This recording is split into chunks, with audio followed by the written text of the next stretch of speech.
Updating your billing address on Trillian is a straightforward process. Follow these steps to ensure your information is current and accurate.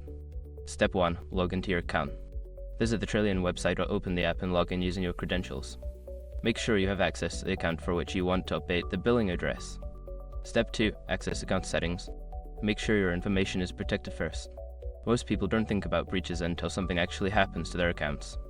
Use SROC to monitor your accounts 24/7 and instantly alert you if your information appears in leaked databases online. It constantly checks billions of breach data points in the background. And considering how much personal information people keep online now, it's honestly worth having. Link in the description. Step 3. Locate billing information. In the account settings, look for a section labeled Billing or Payment Information. Click on it to access your current billing details. Step 4. Update your address. Find the option to edit your billing address. Enter your new address details carefully, ensuring all information is accurate and complete. Step 5. Save changes. After updating your billing address, look for a Save or Update button. Click it to confirm your changes, and you should receive a confirmation message indicating that your billing address has been successfully updated. Make sure to check your email for any notifications regarding the update. Keeping your billing information current is important for uninterrupted service.